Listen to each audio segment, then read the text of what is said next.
لمن لم یکن، یہ ہدی اس کے لیے ہے، ذالکا ہمارے نزدیک، احناف کے نزدیک ذالکا کا مشار الیہ ہدی ہے۔ امام ابو حنیفہ رحمہ اللہ ذالکا کا مشار الیہ بناتے ہیں ہدی، یہ ہدی کا جانور، لمن یہ اس کے لیے ہے، لم یکن آلہ حاضر المسجد الحرام کہ نہیں تھے آل اس کے مسجد حرام کے پاس۔ مراد کیا ہے؟ یعنی مکی نہیں ہے، آفاقی ہے۔ مکی کے لیے تمتع جائز ہی نہیں، مکی حج کرے گا اور وہاں حج کے ایام میں عمرہ نہیں کرے گا، لیکن یہ حکم کس کے لیے؟ آفاقی کے لیے۔ اور آفاقی کا مطلب ہے جو غیر مکی ہے، مکہ کی حدود سے باہر رہتا ہے۔ اور ہدی کس کی ہوگی؟ قربانی ہوگی شکرانے کی۔ امام صاحب کے نزدیک یہ قربانی ہوگی شکرانے کی۔ امام شافعی رحمہ اللہ وہ فرماتے ہیں کہ جہاں ذالکا کا مشار الیہ حکم ہے، ذالکا کا مشار الیہ کیا ہے؟ حکم۔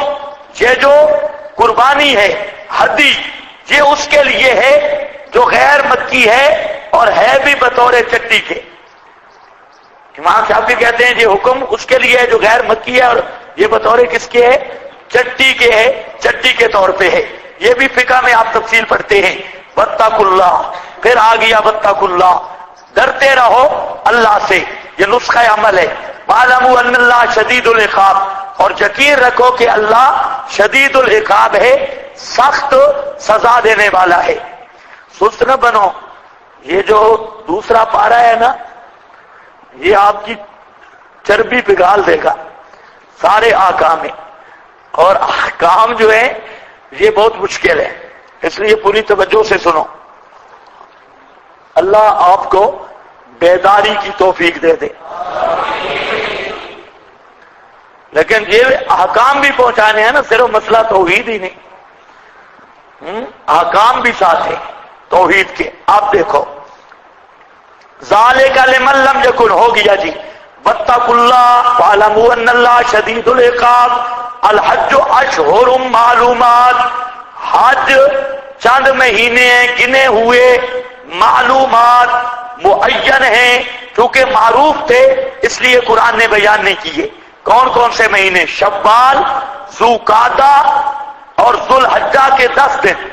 شوال، ذوالقعدہ، اصل میں تو ذوالحجہ ہی ہے، یہی 10 دن، لیکن حج کا احرام شروع ہو جاتا ہے شوال سے، اس لیے شوال بھی اس میں ہے، ذوالقعدہ بھی، اور ذوالحج کے 10 دن۔ یہ معروف و مشہور تھے، معلومات سب کو پتا تھے حج کب ہوتی ہے، قرآن نے ذکر نہیں کیے۔ فمن فرض فیہن، بس وہ شخص جو واجب کر لے، فرض کر لے، فیہن ان میں، الحجہ حج کو، فلا رفث فلا ترفثوا ولا فسوق ولا تفسقوا ولا جدال ولا تجادلوا فی الحج۔ کیا سمجھ رہے ہو کہ حج چند مہینے ہیں معین، فمن فرض، بس جو کوئی فرض کر لے۔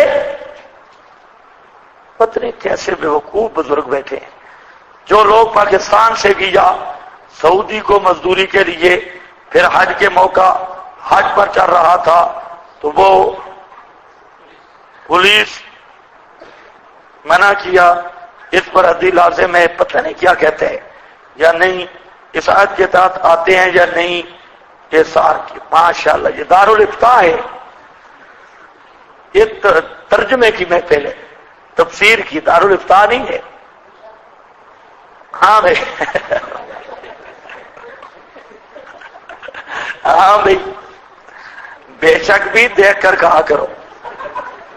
حمید میں ایک مولوی تھا ازری، اب بھی ہے میرا خیال ہے، تو بریلویوں کا بڑا مولوی تھا، مدرس، تو سازوں نے ہماری ڈیوٹی لگائی وہاں اس کی اصلاح کے لیے، بہت بھونکتا تھا مولوی اظہر محمود ازری۔ تو وہاں پر ہم گئے، مولانا سعید الرحمان صاحب اور میں، تو ایک مسجد کے امام لگے، تو وہاں رہتے حمید میں، تو ازری کے ساتھ ہمارا مقابلہ ہو گیا۔ ادھر ہم لاؤڈ اسپیکر کا سیدھا رخ ازری کی طرف رکھا تو ہمارا رات کو درس شروع ہوتا اور خوب پٹائی ہوتی ازری کی.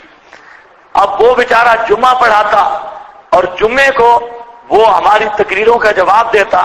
ہم اس کی کیسے منگا لیتے, وہ تو جمعے کی اس کی گھنٹہ تقریر ہوتی, ہم اس کو تقسیم کر لیتے, پورا ہفتہ اس کا جواب جاری رہتا ایک ایک جز کا, تو بڑا شغل ہوتا.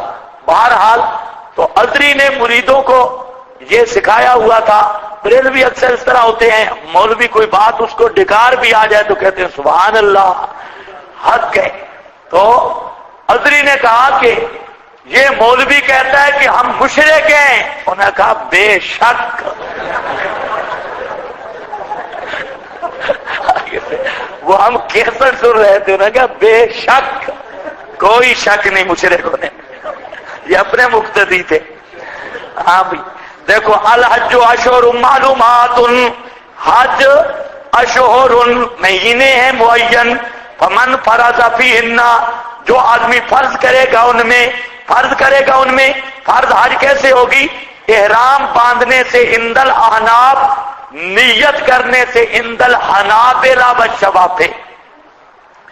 یہ فرض فیہن الحج فلا رفث, پس نہیں ہے رفث, کوئی جماع کی گفتگو, جماع کے متعلقات, نہ جماع نہ متعلقات, ولا فسوقا, اور نہ کوئی گناہ کی بات, ولا جدالا, اور نہ کوئی جھگڑے کی بات, فی الحج, حج میں. یہاں یہ خبر بمعنی انشاء ہے. کیا مطلب؟ کہ جماع کی باتیں بھی نہ کرو, گناہ کی باتیں بھی نہ کرو, جدال جھگڑے کی باتیں بھی نہ کرو. وہاں پر چونکہ اختلاط ہوتا ہے مرد و زن کا, اور ہر طرح کے لوگ اکٹھے ہوتے ہیں, قسم و قسم کے لوگ اکٹھے ہوتے ہیں, جھگڑے فساد کا زیادہ احتمال ہوتا ہے.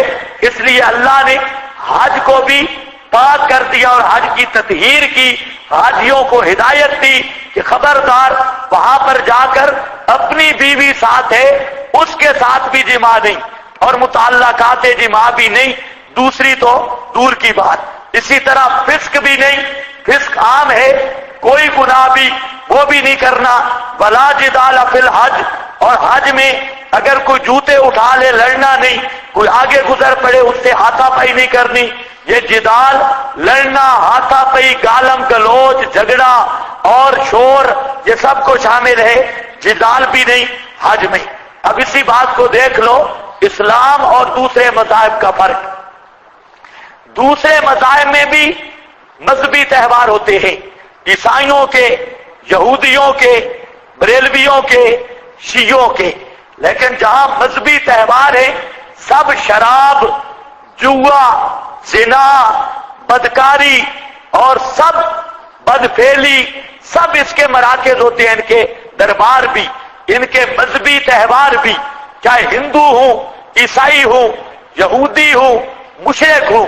لیکن اللہ نے اسلامی تہوار حج اس کو چند لفظوں میں پاک کر دیا.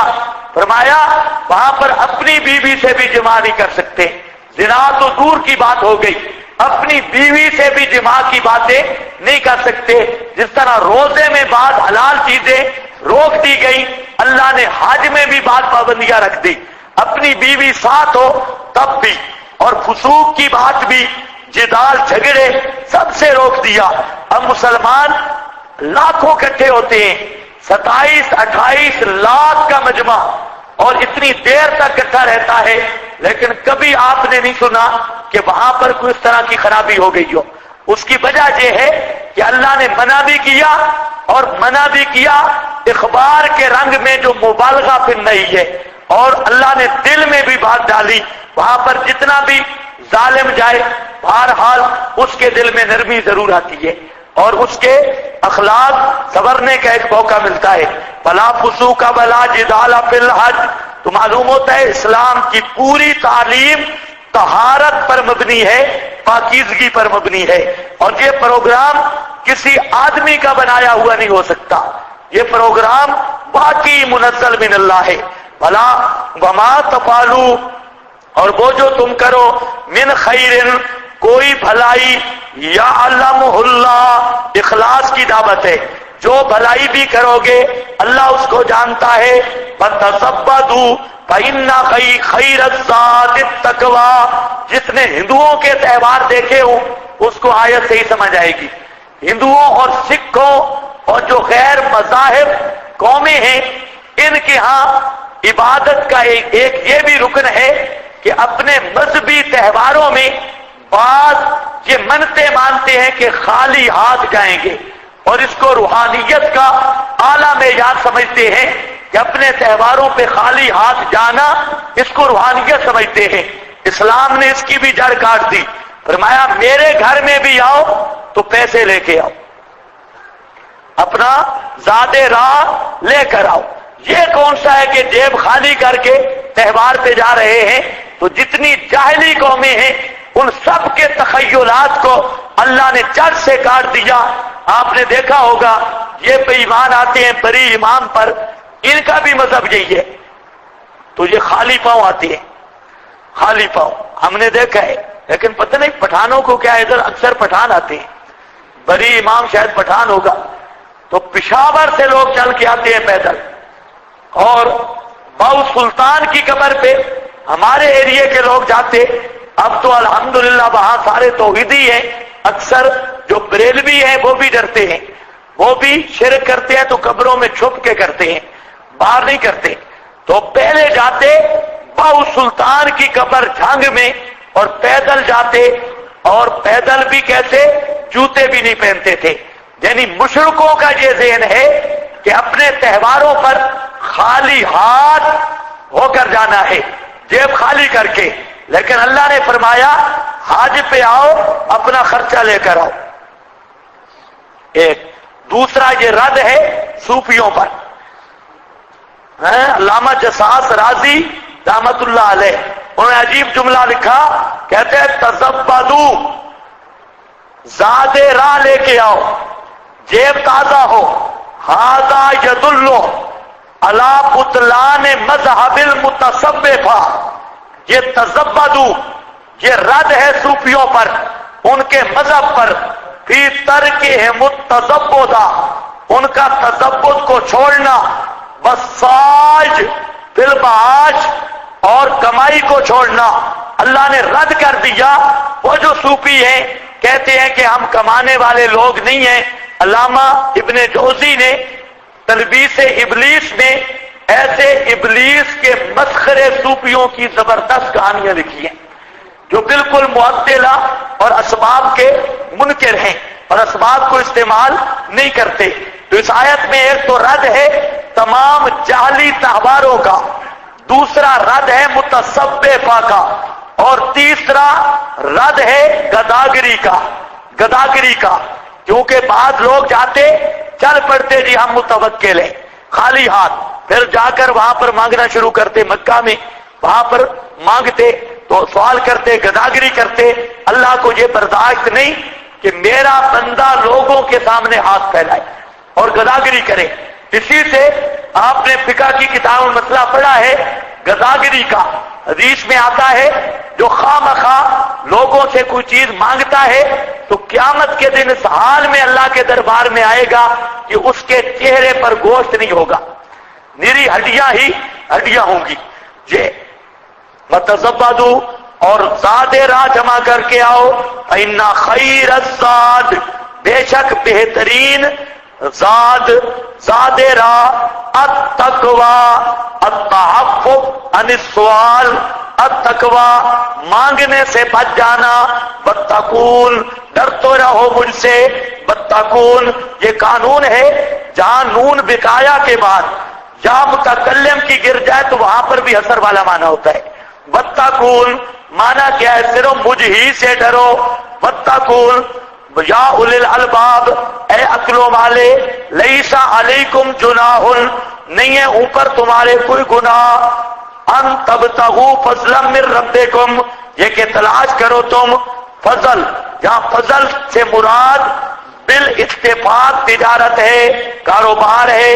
من ربکم فاذا افضتم, کیا مطلب, کہتے ہیں نا حج بھی تجارت بھی, نیت صحیح ہو, لیکن اگر حج کے سفر میں تجارت کرتا ہے یہ بھی جائز ہے، لیکن تجارت ضمنی ہو، نیت اللہ کی رضا ہو، اس کی رخصت ہے۔ لیس علیکم جناح ان تبتغوا فضلا من ربکم، یہ کہ تلاش کرو فضل اپنے رب سے۔ حج کے کئی فوائد ہیں، ایک تو یہ عبادت ہے، دوسرا یہ تمام دنیا کے مسلمانوں کی عالمی کانفرنس ہے، تمام دنیا کے مسلمانوں کا عالمی اجتماع ہے، اسلام کی شوکت اور غلبے کا اظہار ہے۔ اور تیسرا یہ عالمی منڈی، مختلف ممالکوں کے لوگ، ملکوں کے لوگ جہاں کاروبار تجارت اور یہ ساری چیزیں آپس میں تعلقات رکھ سکتے ہیں، اور بھی اس پہ کئی فوائد ہیں، لیکن اصل مقصود ہو للہ، اللہ کی رضا، باقی سارے ضمنی مضمون یہ جائز ہیں۔ لیس علیکم جناح ہو گیا۔ فاذا افضتم، پس جب افضتم کمانا دفعتم منہا بکثرت، راغب نے الفاظ کا معنی کیا، الفاظ کا معنی کثرت اور گروہ کسی جگہ جانا، کثرت کے ساتھ اور گروہ کسی جگہ جانا۔ ہاں بھائی، من عرفات، عرفات سے، یہ عرفات جو ہے یہ مکہ سے 12 میل دور میدان ہے، مکہ سے 12 میل دور یہ میدان ہے۔ اور حج میں فرائض، سنن اور مستحبات تو بہت ہیں، لیکن حج میں فرض صرف 3 ہیں۔ حج کے 3 فرض ہیں۔ ایک سب سے بڑا عام فرض یہ وقوف عرفہ ہے، عرفات میں ٹھہرنا، جہاں پر 9 ذی الحجہ کو وقوف عرفہ ہوتا ہے۔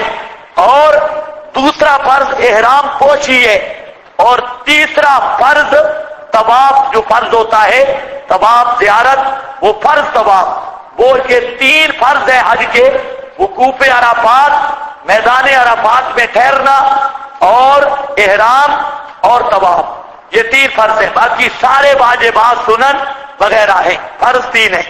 اور جہاں پر عرفات کا میدان ہے، عرفات کا عام رکن ہے، اگر سارے کام کرے عرفات میں نہیں پہنچ سکا، حج کوئی نہیں۔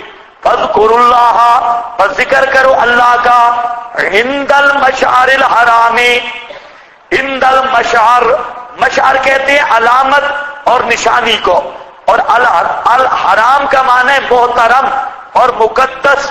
یہ الحرام جو وصف ہے مشعر کا، اس کو کہتے ہیں وصف تعظیمی، وصف تعظیمی بمعنی المحترم والمقدس۔ یہ تو عند المشعر الحرام، مرادی معنی مشعر الحرام کا مزدلفہ کا پہاڑ ہے، پورا مزدلفہ۔ حج کے احکام پڑھنے سے نہیں آتے، نہ پڑھانے سے آتے، حج کے مسائل آتے ہیں حج کرنے سے۔ ملا علی قاری نے کتاب المناسک لکھی کتاب، اور جب طواف کرنے گیا تو بھول گیا،